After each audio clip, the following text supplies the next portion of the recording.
ओम वंदे गौ मातरम। मित्रों, ब्रह्मलीन संत श्री डोंगरे जी महाराज द्वारा रचित ग्रंथ श्रीमद् भागवत रहस्य का पठन कर रहे हैं। हम आज एकादश स्कंद में प्रवेश करने जा रहे हैं। मित्रों, हमने अभी तक पढ़ा कि राजा परीक्षित जो शापित हो जाते हैं उनकी मुक्ति के लिए जो कथा सुनाई जा रही है उसमें उनके अनेकानेक प्रश्न होते हैं और उनके उत्तर दिए जा रहे हैं। अब उनके प्रश्न शांत होने लगे क्योंकि अब अंतिम समय आ चुका है, 7वां दिन है और मुक्ति की स्थिति में पहुंच रहे हैं, पर फिर भी कुछ बातें हैं जो स्पष्ट करनी हैं। तो मित्रों, ये जो कथा विशेषकर है हम जैसे गृहस्थ लोगों के लिए, क्योंकि आज हम स्पष्ट एक छोटे से वाक्य में बता दूं कि आज घर के दंपति यानी कि माता पिता स्वयं बीमार हैं तो उनके बच्चे भी वैसे ही रोगी जन्म लेते हैं। तो जो रोगी बच्चे होते हैं वो अपने ही काम स्वयं नहीं कर पाते तो माता पिता की सेवा कहाँ से कर पाएंगे, और राष्ट्र सेवा से की तो उनसे कोई आशा ही नहीं की जा सकती। किंतु यदि माता पिता स्वस्थ हों तो बच्चे भी स्वस्थ होंगे और संसार भी स्वस्थ होगा, क्योंकि गृहस्थ आश्रम पर ही संसार चलता है, उसी पर सब कुछ टिका हुआ है। तो यदि आप चाहते हो कि आपके बच्चे संसार के लिए कुछ अच्छा करें तो पहले आपको इस भागवत को बार बार सुनना होगा, जीना होगा, उसका मनन करना होगा, क्योंकि जितनी बार आप सुनोगे नई बात समझ में आती है उतना ही मन में उतरता है। क्योंकि मैंने कई बार इस कथा को पढ़ा तो उतनी बार मैंने देखा है कि नई नई बातें समझ में आती हैं। तो यदि आप ऐसा जीवन जीते हो मित्रों तो आपके घर में स्वस्थ और सुंदर शिशु तो जन्म लेंगे, उसके अलावा आप अवतारी पुरुषों के भी माता पिता बन सकते हो, क्योंकि उनको भी जब संसार में कुछ काम करना होता है ना तो गर्भाधान की प्रक्रिया में मतलब वो सारी चीज़ें उनके साथ भी होती है, जैसे रामकृष्ण के साथ हुआ तो वो आप भी ले सकते हो, और उसके लिए आपको वैसा गृहस्थ जीवन जीना होगा। अब हमने पिछले अंक में पढ़ा था कि जो श्री कृष्ण और बलराम हैं तीर्थ में जाते हैं, यानी कि कुरुक्षेत्र सूर्य ग्रहण पर जाते हैं, तो वहाँ वो अपने माता पिता की इच्छाओं की पूर्ति करते हैं और साथ ही सुभद्रा का हरण कौन कर सकता है उसके बारे में हमने पिछले अंक में पढ़ा था। तो आज की कथा आरंभ करते हैं, और आज की जो कथा वो वैराग्य की कथा है। वैराग्य क्या है, कैसे आता है, वगैरह वगैरह थोड़ी बातें हम विस्तार से जानेंगे तो समझ में आ जाएगा। क्योंकि अब वैराग्य की स्थिति है राजा परीक्षित के लिए, क्यों तो कुछ बचा नहीं, सब संसार के मोह नष्ट हो चुके हैं, और कैसे होना ये सब इस अंक में बताया जाएगा। इस 11वें स्कंद में पहले 10 स्कंदों का उपसंहार है। इसमें कपिल गीता, पुरंजन आख्यान, भवाटवी वर्णन आदि भी है। एकादश स्कंद भगवान का मुख है, यानी कि इस स्कंद में जिसे कहते हैं ना कि आप समरी, ये टोटल समरी है इस स्कंद में, तो उसको शॉर्ट में पूरी कहानी आएगी, पर शॉर्ट में कहानी पढ़ने में या सुनने में वो आनंद नहीं है जो विस्तार से सुनने में होता है। वो कहा ना, आदो राम तपोवनादि गमना हत्वा मृगम कांचनम वैदेही हरणम जटायु मरणम सुग्रीव संभाषणम, ये रामायण हो गई, ठीक है ना, पर इसमें आपको रामायण समझ में नहीं आएगी।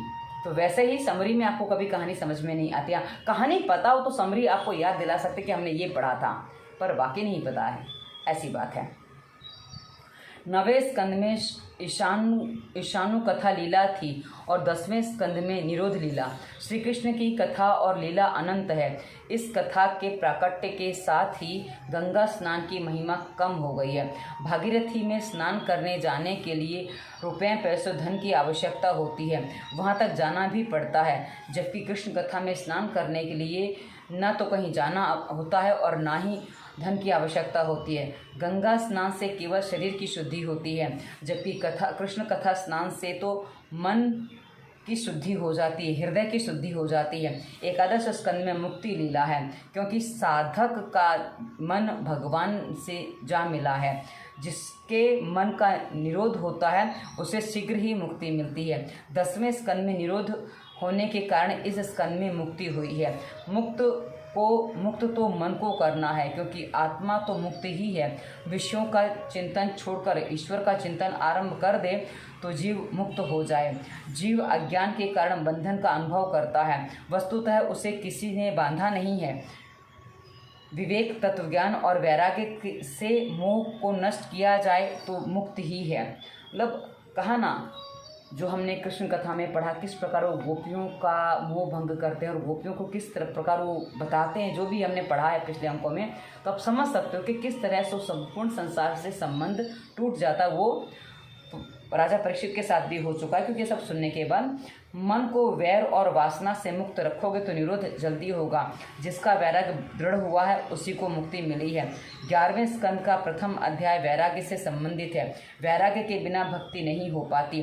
मन को समझाओ कि सुख का, धन संपत्ति का, भोग का चिंतन विस्मय है। मतलब इन सब चीज़ों का जो हम चिंतन करते हैं ना, उसमें विष यानी कि जहर भरा हुआ है उसका चिंतन करना। दिखता तो मीठा है, वो कहते हैं ना कि विष है पर वो दिखता बड़ा मधुर है, वो समझ में नहीं आता कि विष है। क्रोध कहते हैं ना, लोग क्रोध करते हैं, गुस्से में लोग क्या सोचते हैं कि गुस्से में सामने वाला परेशान होगा, लेकिन अपने आप को कितना कष्ट देते हैं हम समझ नहीं पाते। क्योंकि मैंने भी अपने आप को गुस्सा कर करके तो यूँ ब्रेन ट्यूमर तक पहुंचा लिया था, उसका परिणाम आज भी झेल रही हूँ। वो सारे गुस्से का ही परिणाम है, अब समझ में आता है। उससे कभी तृप्ति और शांति का अनुभव, विस्मय चीज़ों को लेने से कभी भी तृप्ति और शांति का अनुभव नहीं किया जा सकता। ईश्वर के चिंतन के बिना, पवित्र विचार आचार के बिना वैराग्य नहीं आ पाता। जब तक संसार के प्रत्येक विषय के प्रति वैराग्य न आए, शुद्ध भक्ति का आरंभ नहीं हो पाता। सद असत का विचार करने से विवेक उत्पन्न होता है और वैराग्य भी उत्पन्न होता है। संसार के सभी जड़ पदार्थ दुख रूप और असत हैं, मात्र चेतन परमात्मा ही आनंद रूप और सत्य है। ईश्वर निश्चय कर लो कि जगत के पदार्थ भ्रम मात्र हैं। मतलब आप ईश्वर शब्द नहीं था वहाँ, निश्चय शब्द को मैंने ईश्वर पढ़ा था। निश्चय कर लो कि जगत के सारे पदार्थ कैसे हैं, भ्रम मात्र हैं, दुख रूप हैं, क्षणिक हैं, मतलब कुछ समय के लिए, क्योंकि जिसने जन्म लिया है उसकी मृत्यु निश्चित है। अब इस सिलसिले में एक बात और कह सकते हैं कि पाकिस्तान का जन्म हुआ है तो वो भी आगे समझने वाली बात है। तो ऐसी बात है, जो जन्म लेगा उसकी मृत्यु निश्चित है, इसलिए जो जिसने जन्म लिया है उससे लगाव करके कोई लाभ नहीं है। तो ऐसी बात है। विषयों का संयोग वैसे तो दुख सुख देता है, किंतु उनका वियोग बड़ा दुखदायी और कष्टदायी होता है। भगवान को अब वैराग्य आने लगा है। जीव को जब वैराग्य होता है तभी वस्तु स्थिति की कटुता का भान होता है। जीवन में जब कोई झटका सा लगता है तो वैराग्य आता है। तुलसीदास अपनी जवानी में पत्नी की ओर बड़े ही आसक्त थे। एक बार पत्नी उनकी मायके गई हुई थी। तुलसीदास ने से विरह सहा ना गया, सो ससुराल की ओर चल दिए। रात्रि का समय था, मूसलाधार वर्षा हो रही थी, नदी में जोरों की बाढ़ आई हुई थी। एक शव को लकड़ी का टुकड़ा मानकर उसी पर सवार होकर उन्होंने नदी पार कर ली। ससुराल के द्वार बंद थे, सो उन्होंने खिड़की में से अंदर जाना चाहा। एक सर्प लटक रहा था, उसको रस्सी मानकर ऊपर चढ़ गए और पत्नी के कमरे में पहुंच गए। पत्नी ने पति के पराक्रम की बात सुनी तो वह उल्हाना देने लगी। जैसा प्रेम मेरी हाड़ मास चाम की देह से करते हो, उतना प्रेम यदि प्रभु से करते तो उसके लिए इतने कष्ट झेलते तो आपका उद्धार हो जाता। हाड़ मास की देह मम तापर इतनी प्रीति, तिसु आधि जो राम प्रति अवश्य मिटती भव भीति। कहते हैं ना, धर्म पत्नी होनी चाहिए। यदि ये तुलसीदास जी की धर्म पत्नी थी, यदि ये धर्म पत्नी के स्थान पर काम पत्नी होती ना, तो वो प्रसन्न होती कि हाय मेरे पति ने मेरे लिए क्या कुछ किया है, इतना कुछ करके आया, इसको मेरे अलावा कुछ नहीं दिखता, और खुश हो जाती। लेकिन ये धर्म पत्नी थी, तो उसने कहा कि मेरे हाड़ मास के शरीर से तुम्हारी इतनी प्रीति है। तो और आजकल हम देखते हैं काम पत्नी अधिक हैं, क्योंकि हर स्त्री को ये लगता है कि मेरा पति मुझे छोड़ कर ना चला जाए, किसी और के पास ना चला जाए, तो मुझ में जितना मेरे रंग रूप में डूबा रहेगा उतना अच्छा रहेगा। किंतु जो सही पत्नी होती है और जो सही पति होती है, क्योंकि वैसे तो यदि जो ये तुलसीदास की पत्नी ने कहा, उसको सुनने के बाद हो सके आज का आदमियों का तो किसी दूसरी स्त्री की तरफ चला जाएगा, पर उन्होंने तो सीधा भगवान की तरफ मुड़ने को देखा। तो ये भेद होता है कि पति वैसा होता, पत्नी वैसी हो तो धर्म पत्नी हो जाती है। किंतु आजकल काम पति हैं तो काम पत्नियां भी होती हैं, स्थिति वहीं बिगड़ी हुई है, और इसीलिए संतान रोगी होती है जो जीवन भर हमारे सर पे बैठ के मूंग दलती रहती है। आगे बढ़ते हैं। पत्नी के वचन सुनते ही तुलसी को जैसे धक्का सा लगा, उसके ज्ञान चक्षु खुल गए और उसी क्षण उसने संसार त्याग दिया। सारा जीवन रामचंद्र जी की सेवा में व्यतीत किया। भगवान को लग रहा था कि वे सब संसारिक प्रवृत्तियां अब बाधा रूप बनती जा रही हैं।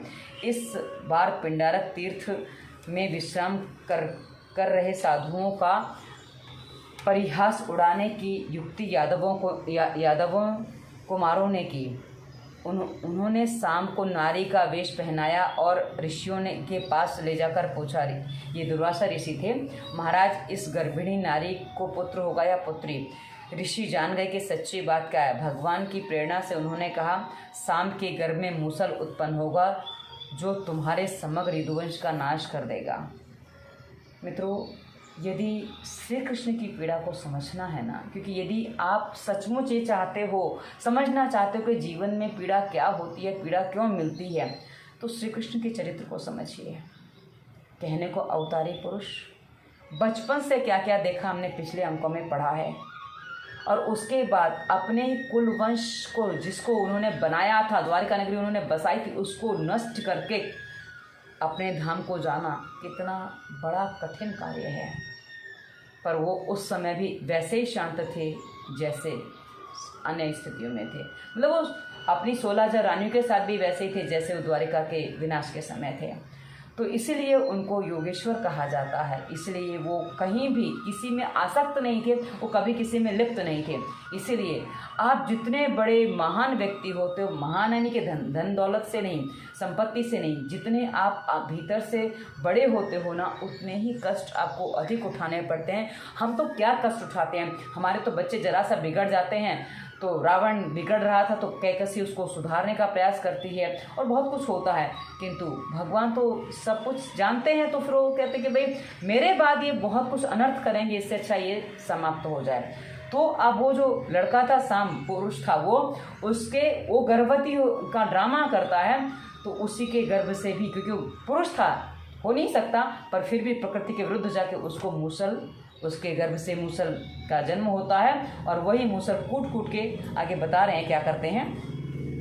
अब यादव कुमार भयभीत हो गए। उन्होंने उस मूसल का रजकण बनाकर समुद्र के किनारे फेंक दिया, सो एक टुकड़ा बचा, वह भी फेंक दिया।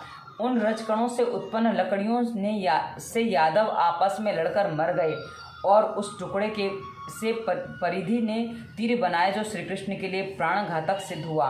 अभी जो प्राणघातक श्री कृष्ण को हुआ ना, इसके लिए कहा जाता है, मैंने एक कथा कहीं पढ़ी थी कि बाली को जो एक शिकारी की तरह मारा था ना, व्याध की नाही मारा जो था ना राम ने, तो वही व्याध अब यहाँ आया है कृष्ण को मारने के लिए। क्योंकि कर्म कभी व्यर्थ नहीं जाता। जब राम कृष्ण का कर्म व्यर्थ नहीं गया तो हमारा कैसे जा सकता है। तो छोटे से छोटा कर्म करने से पहले विचार करो कि क्या स्थिति बनती है। आगे बढ़ते हैं। भगवान ने सोचा था कि ये यादव कुमार भविष्य में जनता को सताएंगे, अतः इस प्रकार उनका नाश कर दिया। वह मूसल काल ही तो था। ऋषियों पवित्र संतों का अपमान करने वाले का अहित ही होता है। बुद्धि विकृत होते ही काल आ धमकता है। जीव को उत्पत्ति और स्थिति में आनंद आता है, लय में नहीं। भगवान को लय में ही अधिक आनंद आता है, क्योंकि वे स्वयं आनंद रूप हैं। एक बार नारद जी वसुदेव के यहाँ पधारे तो उन्होंने नारद जी को की विधिवत पूजा करके कहा, कृपया मुझे वह उपदेश दीजिए जिससे मैं इस जन्म मृत्यु भयानक संसार को अनायास ही पार कर सकूं। नारद जी ने वसुदेव को नवयोगेश्वर और निमि राजा का संवाद सुनाया। एक बार विदेह राजा निमि के राज्यसभा में नवयोगेश्वर पधारे तो राजा ने उनसे पूछा, परम कल्याण का स्वरूप क्या है, उसका साधन क्या है, क्या आप मुझे भगवत धर्म का उपदेश करेंगे। आधे क्षण का सत्संग भी मनुष्य के लिए परम निधि बन सकता है। भगवान में आसक्त संतों का क्षण भर स्वर्ग और मोक्ष की तुलना में अधिक महत्वपूर्ण है। तो अन्य पदार्थों की तो चर्चा ही क्या करना। एक दोहा है, एक घड़ी आधी घड़ी, एक घड़ी आधी घड़ी, आधी ते पुनि आध, तुलसी संगत साधु की हरे कोट अपराध। एक घड़ी होती है 24 मिनट की, आधी घड़ी हुई 12 मिनट की, और पुनि आध मतलब उसकी भी आधी, यानी कि वो हुई 6 मिनट की। यदि 6 मिनट भी हम किसी साधु की संगत कर लें तो हर कोटि अपराध यानी कि करोड़ों अपराधों को भी हम अपने भीतर से क्षमा करवा सकते हैं या उनको, क्योंकि कहा ना मुक्ति क्षणिक होती है। जैसे पत्नी ने कहा, तुलसीदास जी को आभास हो गया और छोड़ के चल दिए, वो चले गए, वो उसके बाद उन्होंने मुड़ के नहीं देखा। पर ये कितना क्षण था, पर उसके लिए वो पूरा जीवन आसक्ति में बीता, उसके बाद वो क्षण आता है। तो वैसी स्थिति बनती है। तो एक घड़ी आधी घड़ी, आधी ते पुनियाद, तुलसी संगत साधु की हरे कोट अपराध। तो ये ध्यान रखना चाहिए। ईश्वर कहने लगे, पर संगत कैसी होके, बस वो सब कुछ छुड़वा दे, जैसे 7 दिन में मृत्यु दिख रही तो सब कुछ छूट जाता। हमने पिछले अंक में कथा पढ़ी थी, नहीं वो आगे आएगी कथा। योगेश्वर कहने लगे, राजन ध्यान से सुनो, श्री कृष्ण अंशी है और जीव अंश है। कोई पूछेगा कि वे दोनों कब और कैसे विभक्त हुए, अज्ञान का आरंभ कब हुआ, यह कैसे कहा जा सकता है। अज्ञान का तो नाश करना है। जीव अर्थात अंश, ईश्वर अर्थात अंशी में मिलने पर ही सुख और शांति पा सकता है। वह विरह ही महादुख का कारण है। जब से जीव परमात्मा से विभक्त हुआ है, दुखी हो रहा है। निर्भय होना हो तो परमात्मा की शरण में जाओ। जीव ईश्वर से किंचित भी विभक्त होगा तो दुखी ही रहेगा। जीव मात्र रोगी है क्योंकि वह वियोगी है। इस वियोगी दुख को मिटाने का उपाय क्या है? निश्चय करो कि तुम्हें ईश्वर से मिलना है। यह शरीर तो मलिन है, इस शरीर के द्वारा ब्रह्म संबंध नहीं हो पाएगा। शरीर तो दुर्गंध युक्त है, अतः देव इससे दूर भागते हैं। मन को ईश्वर से जोड़ लो, क्योंकि मन अनंत जन्मों की यात्रा हमारी आत्मा के साथ करता है। मैंने कई बार कहा है, हमारा शरीर जब रोगी होता है ना, तो हम शरीर के रोगों को ढूंढते हैं, रिपोर्ट निकलवाते हैं, किंतु मित्रों रोग तो मन के कारण से आता है, मन के विचारों से आता है। तो शरीर में कहाँ से उसकी रिपोर्ट में कुछ आ जाएगा। इसलिए कई बार रिपोर्ट नॉर्मल होते हैं, लेकिन शरीर में रोग होते हैं। रोगों के कारण इसी वीडियो के डिस्क्रिप्शन में प्लेलिस्ट मिल जाएगी, आप समझ सकते हैं कि कैसे रोग आते हैं। आगे बढ़ते हैं। काल सभी के सिर पर मंडराता रहता है, यदि उससे बचना है तो श्री कृष्ण की शरण में जाओ। सभी कार्य प्रभु की आज्ञा मानकर प्रभु को प्रसन्न करने के लिए और प्रभु की ओर सम्मुख रहकर करो। कभी सभी व्यवहार प्रभु से आंतरिक संधान रखकर ही करो। वैसा करने पर ही सभी क्रियाएं भक्ति बन जाएंगी। कर्कश वाणी का प्रयोग कभी ना करना। और आज हम सबसे अधिक काम यही करते हैं कि वाणी हमारी कर्कश होती है। मेरे एक मित्र ने मेरा नाम कर्कश रखा था, बोला तुम बहुत कर्कश बोलती हो। मैंने उनको कहा कि कभी कभी हमें कर्कश बोलना पड़ता है, क्योंकि और हम जैसे महिलाएं विशेषकर जो अकेली रहती हैं, क्योंकि कई बार पुरुष इतने पीछे पड़ जाते हैं कुछ बातों में कि हमें उनकी स्थिति दिखाने के लिए शुरू से ही कर्कशा होना पड़ जाता है। पर हाँ, जब कोई मेरे परिचय में आ जाता है उसके बाद उसको मेरा सही रूप भी दिख जाता है। पर आरंभ में हमें कर्कशा होना पड़ता है, नहीं तो लोग हमें बेच के चने खा जाएंगे। हमें ऐसी स्थिति कई बार दिखती है कि हमसे दुनिया भर की बात करेंगे, फिर बाद में कहेंगे अरे ऐसा नहीं ऐसा है। कि जब ट्रीटमेंट करते तब भी स्थिति बन जाती है। तो फ़ोन पे बताओ तो कितना भी बता दो कम पड़ता है, तो ये नहीं बताया और उठ के बैठ जाते हैं। इससे अच्छा हम वो बात ही नहीं करते, हम कर्कशा वहाँ बन जाते हैं। पर हाँ, जो मुझसे ठीक से बात कर लेता है ना, ठीक से यानी कि जो मुझे जान जाता है, वो उससे भी फिर मैं कर्कशा नहीं लगती हूँ। हाँ, पर वो दूसरों की बातें सुनकर वो कई बार कह देते थे। आगे बढ़ते हैं। सभी में प्रभु का अंश है, ऐसा मानकर व्यवहार करने से वह व्यवहार भक्ति में बन जाएगा। जड़ चेतन एक है, सभी जड़ चेतन ईश्वरमय है, ऐसा मानने से पापों से बचा जाएगा और मन को शांति भी मिलेगी। सभी संत भी जीवन निर्वाह हेतु कोई न कोई कामकाज करते रहते हैं। सेना नाई ने विचार किया कि वह लोगों को सिर का मैल अर्थात बाल उतारता है, किंतु अपने ही मन का मैल दूर नहीं कर पाता। वह सोच में डूब गया। धीरे धीरे उसका जीवन पलट गया और वह संत बन गया। सेना नाई संत कहे जाते हैं। कारोबार करते समय प्रभु को हमेशा याद करते रहो। सांसारिक व्यवहार और भक्ति को एक कर दो। ज्ञान प्राप्त करने के लिए सत्संग करना आवश्यक है, सो प्रतिदिन सत्संग भी करना चाहिए। सत्संग से मन की अशुद्धि दूर हो जाती है। जीव जन्म के समय तो शुद्ध होता है, किंतु संग का रंग चढ़ता है, सो हमेशा श्रेष्ठ संतों का संग करो। जन्म के समय तो जीव शुद्ध है, किंतु उसके बाद संगत जैसी आती वैसी रंगत होती है। और हाँ, अब वो बात रही थी, आप इतने महान हैं, जैसे चंदन विष व्यापत नहीं, लिपटे रहे तो भुजंग। तो चंदन की अपनी स्थिति है तो विष नहीं व्यापता है, वो उसकी अपनी ठंडक में ही रहता है। और चंदन यदि आप किसी रूप में खाते भी तो उसमें विष का कभी प्रभाव नहीं दिखता, क्योंकि चंदन इतना सबल है। किंतु हम मनुष्य उतने नहीं होते हैं, इसीलिए हमें संग का असर लगता है, संग दोष लगता है और उसका परिणाम आता है। संत वह है जो हर कहीं सौंदर्य देखता है तो किंतु उसमें मन को रमने नहीं देता। सौंदर्य तो हर जगह, पर उसमें मन को नहीं जाने नहीं देता है।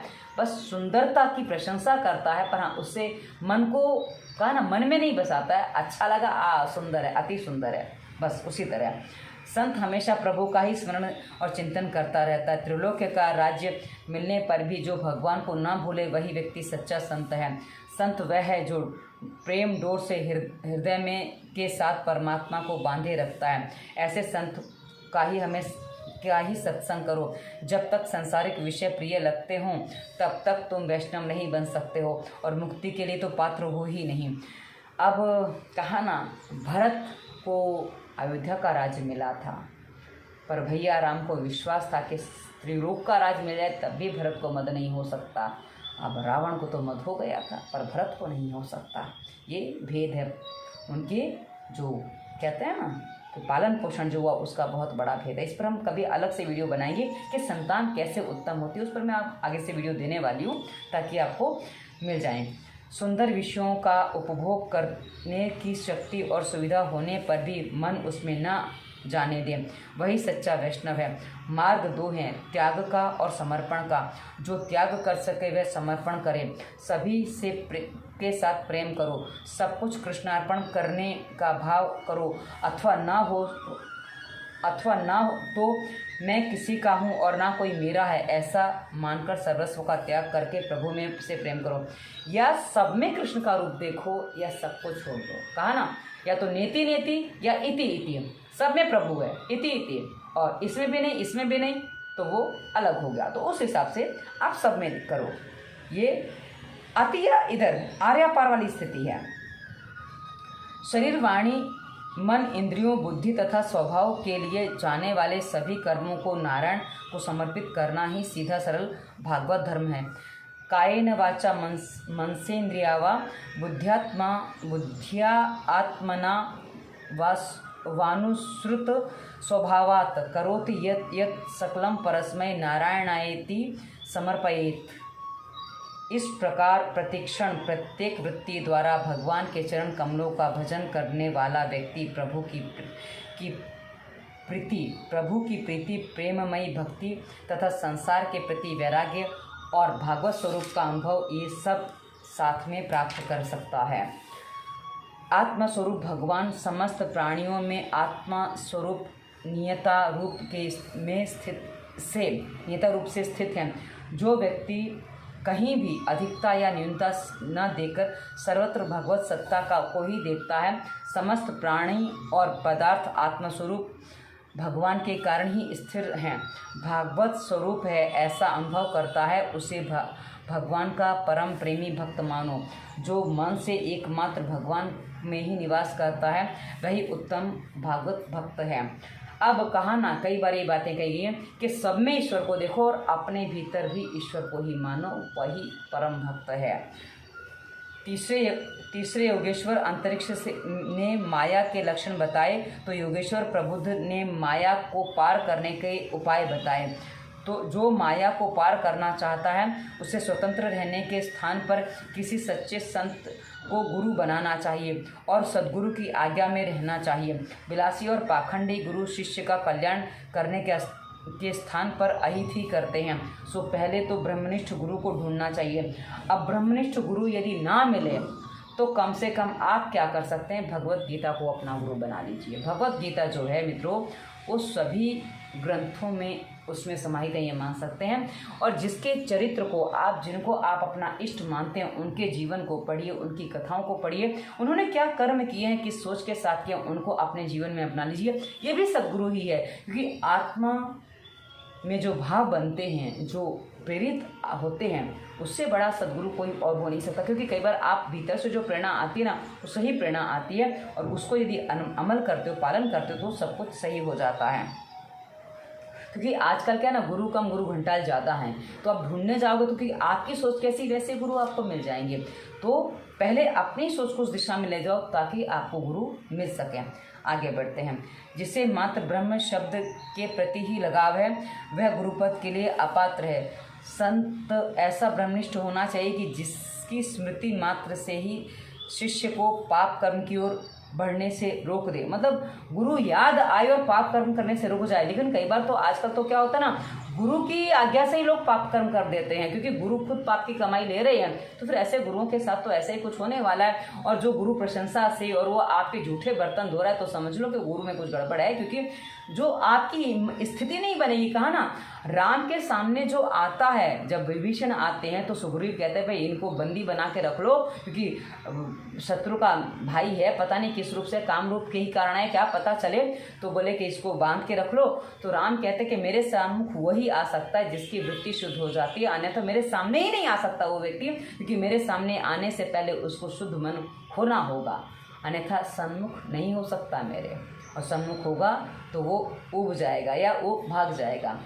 तो जैसे मारीच आया, भाग गया, नहीं टिक पाया, वही रावण कुछ समय के लिए आया, जो भी आता था, लेकिन विभीषण टिके। इसका मतलब है कि वो वैसे थे। आगे बढ़ते हैं। जवानी अंधी और उत्सृंखल होती है, सो इस अवस्था में संतों की सद्गुरु की आज्ञा में रहना चाहिए। जो माया से छूटना चाहता है वह ब्रह्मचर्य का पालन करे, आँखों से भी और मन से भी। रोज एकांत में एक ही बैठक में 3 घंटे प्रभु नाम का जाप करो। वाणी संयम भी आवश्यक है। प्रतिदिन कम से कम 3 घंटे तक मौन रखो। मौन मन को एकाग्र करके चित्त की शक्ति को बढ़ाता है। वाणी और पानी का दुरुपयोग और करने वाला ईश्वर का सबसे बड़ा अपराधी है। वाणी यानी शब्दों का कभी दुरुपयोग मत करो और पानी का दुरुपयोग मत करो। आजकल तो खैर पानी का अत्यधिक प्रयोग होता है, हम भी करते हैं, ऐसा नहीं कि आप ही करते हो, हम भी करते हैं, क्योंकि आज स्थितियाँ ऐसी बन गई कि वहाँ पानी अधिक उपयोग करना पड़ता है। गांव में पानी कम, कि मैंने तो गांव का जीवन जिया, तो वहाँ तो पानी 4 बाल्टी में तो पूरा दिन निकल जाता था, बहुत से बहुत 4 बाल्टियाँ, क्योंकि खुद भर के लाते तो पता है। किंतु अब तो ना 4 बाल्टी, तो कई बार नहाने के भी पता नहीं कहाँ चला जाता है, पता ही नहीं चलता है। और इसीलिए हमारे शास्त्रों में कहा ना, ऋषियों ने संधियाँ क्यों की कि वाणी का प्रयोग होने से, अधिक शब्दों का प्रयोग करने से हम अपने आप को बचा सकें, उतना समय बचा सकें। तो इसलिए वाणी और पानी का दुरुपयोग करने वाला अपराधी होता है। मन वचन कर्म से किसी को भी न सताओ। स्वधर्म में, भगवत धर्म में निष्ठा रखो, किंतु अन्य धर्मों के प्रति कुभाव नहीं, सम्मान रखो। रोज प्रार्थना करो। जीव और ईश्वर का पहला संबंध वाग्दान से होता है। रोज प्रार्थना करो कि नाथ मैं आपका हूँ, मेरे अपराधों को क्षमा करना है। गीता प्रेस गोरखपुर की कुछ पुस्तकों में एक बात लिखी होती है, हे नाथ, हे मेरे नाथ, मैं कभी आपको नहीं भूलूँ, मैं आपको भूलूँ नहीं। इस तरह से लिखा होता है। वही बात यहाँ कही गई है कि मैं आपका हूँ, मेरे अपराधों को क्षमा करना। किंतु अपराधों को क्षमा केवल ईश्वर नहीं करते हैं। आप पहले ये देखिए कि आपने कहाँ अपराध किया है। तो जिस व्यक्ति के सामने आपने अपराध की थी, पहले उससे आप क्षमा मांगते हैं ना, तो आपके अपराधों की क्षमा शीघ्रता से होती है। इस पर एक छोटी सी कहानी सुनाना चाहूँगी। एक बार क्या होता है, एक चोर होता है, उसको चोरी करने की आदत होती है, उसका स्वभाव होता है चोरी करना। तो एक बार वो गुरु जी के पास क्या कहते हैं, सत्संग में गया हुआ था। तो उस दिन गुरु जी ने कहा, आज हर कोई मुझे अपनी प्रिय वस्तु, जो भी प्रिय है, उसको दान करेगा। तो उसको चोरी करना प्रिय था। तो गुरु जी के पास गया, गुरु जी मेरे पास तो कुछ है नहीं, मुझे चोरी करने का जो स्वभाव है मेरा, वो बहुत प्रिय स्वभाव है, मुझे वो दान करना है। बोले ठीक है। बोले क्या करना होगा? बोले आज से तुम किसी की चोरी नहीं करोगे, किसी भी चीज़ की चोरी नहीं करोगे। बोले ठीक है गुरुजी। उसने चोरी का दान कर दिया। अब क्या हुआ, उसके घर में भैंस बंधी हुई थी, गाय बंधी थी, जो भी मान लो, उसकी सांकड़ टूट जाती है। सांकड़ टूट जाती है, गांव का माहौल होता है। तो जब वो सांकड़ लेने निकलता है घर से, अब रास्ते में उसे किसी दूसरे की सांकड़ पड़ी दिख जाती है। वो क्या, चोरी का स्वभाव होता है, तो सांकड़ खोल के चला आता है। और हाँ, गुरुजी ने एक बात और कही थी कि भाई रोज़ रात को सोने से पहले आप पूरे दिन क्या किया उसका स्वाध्याय करना, ताकि आपको पता रहे कि आपने क्या किया। तो वो क्या हुआ कि उस सांकड़ जो रास्ते में मिल गई, उसने वो निकाल ली और घर लाके अपनी बांध दिया, और बस उसका काम एज इट इज़ चलने लगा।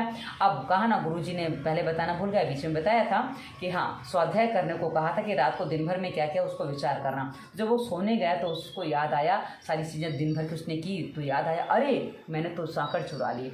अब उसके मन में व्यथा बढ़ने लग गई कि मैं क्या करूं। वो भागा गुरुजी के पास आया, गुरुजी आज मैंने चोरी कर ली है और ये लो वो गुरुजी को जाके 100 रुपये देता है कि सांकड़ के पैसे 100 रुपये होते हैं, आप ये पकड़ लो। तो गुरुजी कहते हैं ये 100 रुपये मुझे क्यों दे रहे हो? बोले मैंने आज ऐसा ऐसा काम किया, तो बोले 100 रुपये आप ले लो। अब देखिए गुरुजी भी कितने निष्ठावान हैं और ऐसे ही गुरु होने चाहिए। तो गुरुजी ने कहा ये 100 रुपये मैं नहीं ले सकता क्योंकि ये मेरे अधिकार के नहीं हैं और यार आश्रम के अधिकार के नहीं हैं। तो बोले गुरुजी तो मुझे क्या करना होगा, मेरा पाप कैसे मुक्त होगा, मैं अपनी चोरी जो मैंने भूल कर ली उसकी मुक्ति कैसे पाऊँ? तो बोले एक उपाय है, सरल उपाय है, पर तुम्हें करने में कठिन लगेगा, पर करोगे तो मुक्त हो जाओगे। बोले क्या करना है? बोले जिसकी सांकड़ चुराई थी उसके पास जाओ, उसको सांकड़ लौटाओ, उसको पैसे दो और उससे क्षमा प्रार्थना करो, उसके बाद तो मुक्त हो पाओगे। तो बोला गुरुजी ये तो बहुत कठिन कार्य है। बोले बेटा यदि भविष्य में चोरी की आदत छोड़नी है तो तुम्हें ये काम करना होगा ताकि तुम दोबारा ये काम ना करो। मरता क्या ना करता गुरु की आज्ञा थी। गया, उसने रात को उसकी दरवाज़ा खटखटाया, बोला मैं क्षमा चाहता हूँ आपसे, मैंने एक बहुत बड़ी भूल कर दी है आज, मैं आपकी सांकड़ चुरा ले गया था, तो ये अपनी सांकड़ पकड़ो और ये पैसे पकड़ो। बोले सांकड़ आ गई, पैसे किस बात के? बोले पैसे आप दिन भर जो परेशान हुए आपने आपकी सांकड़ में ले गए तो उसके लिए मैं आपको पैसे दे रहा हूँ। बोले नहीं ये पैसे मेरे अधिकार के नहीं है। अब वो व्यक्ति कहता है जिसकी सांकड़ खोई थी, वो बोला नहीं ये मेरे पैसे नहीं है। अब दोनों में झगड़ा होने लगा क्योंकि गुरुजी ने कहा है तुम्हें पैसे रखने पड़ेंगे, वो बोला मेरे अधिकार के नहीं, मैं क्यों रखूँ? दोनों लड़ने लग जाते हैं। बोले चलो गुरुजी के पास आते हैं। तो गुरुजी के पास पहुँचे तो वो जिसकी सांकड़ खोई थी ना तो बोलता है पैसे गुरुजी को क्यों ना दे दें। तो जो चोर था वो बोलता है कि गुरुजी को मैं पैसे देने आया था, गुरुजी ने पैसे लिए नहीं। अब गुरुजी बात सुन रहे थे, गुरुजी ने कहा अब मैं पैसे ले लूँगा। तो चोर बोलता है अभी थोड़ी देर पहले मैं आपको पैसे देने आया था तब तो आपने नहीं लिए, अब आप पैसे कैसे ले लोगे? तो बोले तब तुम अपने पाप को छुपाने के लिए मुझे रिश्वत देने आए थे, मुझे घूस देने आए थे, इसलिए मैं उसको नहीं ले रहा था। अब आप दोनों सही रास्ते पर हो और आप यदि अब चाहो तो आप आश्रम में दान दे सकते हो, मैं उसको सहज स्वीकार करता हूँ। तो मित्रों ये जब भावना बदलती है, नोट वही है, जो भी है वो वही स्थिति है, लेकिन कहा ना भाव बदलने से उसके भाव बदल गए और यही जो चीज़ है यही हमें मुक्त कर देती है। तो जहाँ आपने अपराध किया है वहाँ क्षमा मांगना अनिवार्य होता है, पर हाँ कभी अनजाने अपराध कुछ हो जाए तो उसके लिए ईश्वर से क्षमा मांगो, अन्यथा जहाँ अपराध हुआ है वहाँ क्षमा मांगो तो आप जल्दी क्षमा पा पाएंगे। आगे बढ़ते हैं। विवेक पूर्व विचार करने से माया का मोह कम हो जाता है, अन्यथा मनुष्य अपना बहुत सा समय और धन व्यसन और फैशन में ही गवा देता है। आज देखिए अधिकांश लोग किसके लिए कमा रहे हैं, धन अर्जित किसके लिए करें? ऐसा दिखना है, ऐसा होना है, अरे बेटे की शादी होगी इतना खर्च करना है, अरे मुझे तो ऐसे कपड़े पहनने हैं तभी तो मैं औरों से अलग, मुझको ऐसा हार बनवाना है, मुझे ये करना, मुझे ऐसा घर बनाना, ऐसा फर्नीचर होना चाहिए। तो सारी फैशन की बातें तो हैं और सारी दिखावे की बातें, क्योंकि फैशन अर्थात दिखावा, और ये दिखावे में ही तो आज मनुष्य का राम नाम सत्य होता है। आगे बढ़ते हैं। माया को पार करने के यूँ तो कई साधन हैं, किंतु भक्ति अनायासी और सहज प्राप्त साधन है। मामेव ये प्रपद्यन्ते माया मेताम तरन्ति ते, जो मेरी शरण में आता है वह माया सागर से तर जाता है। कलयुग में श्री कृष्ण का नाम जपने से सद्गति मिलती है। सेवा केवल क्रियात्मक नहीं भावनात्मक भी होनी चाहिए।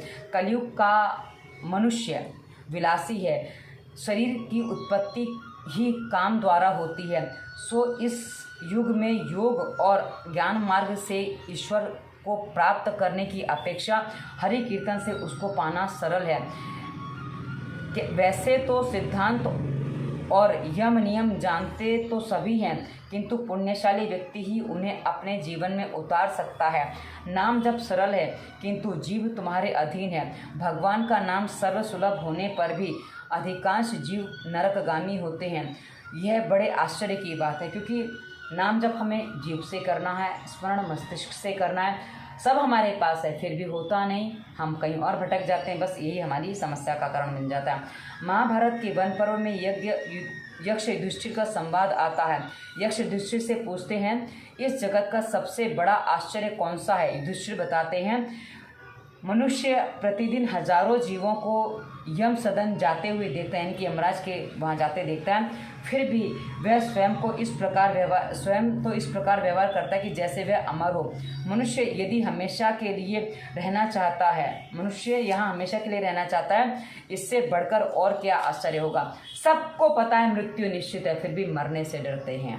और कोई मरना नहीं चाहता, क्योंकि पता है कुछ भी करो, रावण जैसा रावण नहीं टिक पाया, बाणासुर नहीं टिक पाया, और कोई भी नहीं टिक पाया। कंस ने कितने प्रयास किए अपनी मृत्यु को मारने के लिए, लेकिन नहीं टिक पाए। फिर भी आज का मनुष्य सोचता है वो ये कर जाएगा, वो कर जाएगा, और फंसा रहता है, दवाइयाँ खाता है, सब कुछ करता है, जल्दी ना मर जाओ, उसी दवाइयों को खा के जल्दी मर जाता है, क्योंकि दवाइयाँ काम नहीं करती हैं। दवाइयों से लोग ठीक होते तो आज कम से कम जिनके पास धन अधिक है वो तो स्वस्थ होते ही। और माइकल जैक्सन 150 साल जीना चाहता था, कितने साल जी आप सब जानते हो।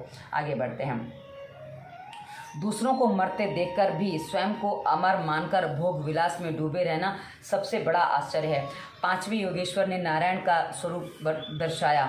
अब हमने आरंभ में पढ़ा था, जब हमने वो एक कथा इसी पुस्तक में पढ़ी थी, कि एक बार एक भिखारी युधिष्ठिर के पास भिक्षा मांगने आता है। वो युधिष्ठिर उसको कहते हैं कल आना, तो भीम एकदम धुंधुवी बजाता है कि भाई हमारे जो बड़े भैया हैं वो काल को जीत चुके हैं, उनको पता है कल वो जिंदा रहेंगे। तो वैसे तो हम ये करते हैं, पर फिर भी कल आएगा या नहीं हमें पता नहीं है, पर अच्छे काम को कल पे कभी मत टालो। इसलिए भीम ने ऐसा कार्य किया कि दान को कल पे क्यों टाल रहे हो, दान तो आज ही करना है ना, बुरे काम कल पे टालने हैं। निमि राजा ने कहा, अब कुछ कर्मयों के विषय में बताइए। इन कर्म अकर्म और विकर्मों में मेरा मन बड़ा उलझ सा गया है। छठे योगेश्वर अविरहोत्र ने कहा, सत्य है तेरी बात, बहुत से विद्वान भी उलझ जाते हैं।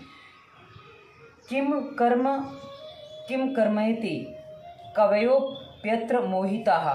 वेद कर्म की आज्ञा देते हैं और स्वर्गादि का लालच भी देते हैं, किंतु उनका उद्देश्य तो कर्म छुड़ाने का ही है। कर्म में अकर्म और अकर्म में कर्म का दर्शन करें, अर्थात अनासक्त भाव से कर्म करें, वही श्रेष्ठ है। कर्म करो किंतु अनासक्त भाव से। माँ फलेषु कदाचन, सभी कर्म ईश्वर अर्पण करो। सातवें योगेश्वर ध्रुमी ने प्रभु की लीलाओं का वर्णन किया, उन्होंने सभी अवतारों की कथा सुनाई। आठवें योगेश्वर चमस ने भक्तिहीन पुरुष की अधोगति का वर्णन किया। कर भाजन नाम के योगेश्वर ने परमेश्वर की पूजा विधि बताई। अंत में नारद जी ने वसुदेव से कहा, अब अधिक समय नहीं है, श्री कृष्ण को अपना पुत्र न मानो, वह तो साक्षात परमात्मा है। तो मतलब जो नारद जी से वसुदेव जो सुन रहे थे उपदेश, वो उपदेश चल रहा है। तो अब वो कहते हैं कि श्री कृष्ण को अपना पुत्र मत मानो, वो योगेश्वर हैं, अब अधिक समय तुम्हारे पास भी नहीं बचा है, मृत्यु निकट है। तो नारद जी उनको उपदेश कर रहे हैं। उधर देवगण भी प्रभु के स्वधाम लौटने की प्रार्थना करने लगे। प्रभु ने भी पृथ्वी लोक से जाने का निश्चय किया। द्वारिका में अपशगुन होने लगे। वृद्ध यादवों ने भगवान के पास आकर कहा, प्रभु यहाँ रहना इष्ट नहीं है, क्योंकि ऋषियों ने शाप दिया है। प्रभास क्षेत्र में बसना ठीक होगा, और सब वहाँ जाने की तैयारी करने लगे। उद्धव जी ने सुना तो वे समझ गए कि भगवान यादवों का संहार करके इस लोक का त्याग करने की तैयारी कर रहे हैं। वे प्रभु के पास आए और कहने लगे कि मैं आपकी शरण में आया हूँ, आपकी विरह में मैं कैसे जीऊँगा, जहाँ जाएंगे आप वहाँ मैं भी चलूँगा। उद्धव जी अब भक्ति मार्ग पे चल चुके हैं, तो उनको भी उसका ज्ञान हो चुका है। ज्ञान तो था ही, भक्ति भी आ गई तो वो और उनकी दृढ़ हो गई। मित्रों, आरंभ में हमने जब कथा पढ़ना शुरू किया था, वहाँ जब पांडवों का प्रसंग था, तो हमने पढ़ा था कि किस प्रकार गांधारी कृष्ण को श्राप देती हैं कि तुम्हारा कुल आपस में लड़के भस्म हो जाएगा, जैसे हमारे कुल को तुमने नाश किया वैसे ही। तो वो अब स्थिति बन गई है।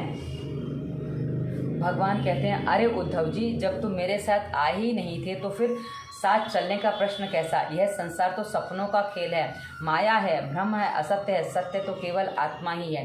भगवान ने उद्धव जी को त्याग और संन्यास का उपदेश दिया।